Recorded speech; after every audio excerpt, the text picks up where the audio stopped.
You're now recognized for your opening statement. Thank you, Mr. Chairman. So Secretary Bessent, as one of President Trump's top economic advisors, you have a lot to answer for. Donald Trump campaigned on lowering costs on day one. Those were his words, over and over. But 381 days into his term, Trump's economic policies have driven prices up.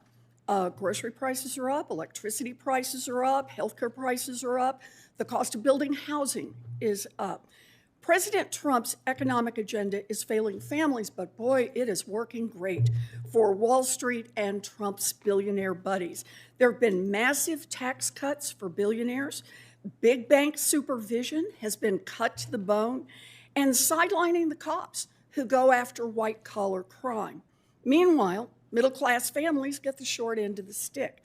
Unemployment is growing and prices are up. But American families can't even get the basic respect of a straight answer from Team Trump. The president lies about prices being lower when every family who's walked into a grocery store knows that prices are up. Secretary Bessent tells workers that the Trump administration has created a blue-collar boom, while Donald Trump's own Labor Department reports that manufacturing jobs are down by 71,000 since Trump took office. But American families aren't fooled. When Secretary Bessent and President Trump try to tell them that the sky is not blue and that water is not wet, hardworking people know in their pocketbooks just how big those lies are. They also know that Trump and his team don't have any plans to fix what is broken. Secretary Bessent is here today in his role as chair of the Financial Stability Oversight Council. Congress created FSOC after the 2008 financial crash to protect families from large financial institutions that load up on debt and then turn around and crash our economy.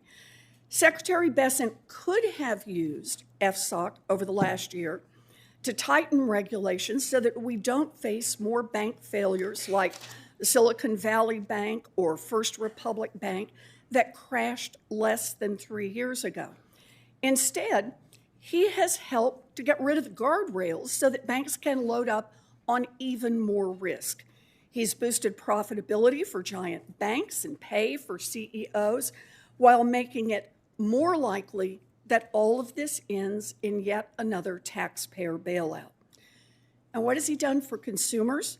Secretary Bessent tried to shut down the Consumer Financial Protection Bureau, the agency that has returned more than $21 billion directly to Americans cheated by big banks and giant corporations. He's effectively told the banks they can cheat as many people as they want, and he and Donald Trump will look the other way. But it's not just about rolling back safeguards. Secretary Bessent is ignoring emergence risks in the economy. The private credit market looks like a ticking time bomb. Late last year, Moody's found that banks had $300 billion of exposure and that the risk posed by these shadowy holdings is growing.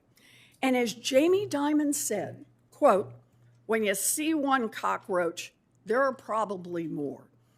But Secretary Bessent and FSOC have their eyes shut tight and have decided they don't see any cockroaches at all. Here's all you need to know about what's happening under President Trump's and Secretary Bessent's watch.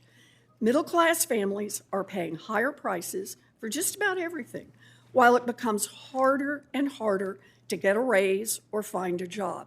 Meanwhile, Wall Street CEOs are getting the kid glove treatment as Trump policies may be edging the economy closer and closer to another disastrous financial crash.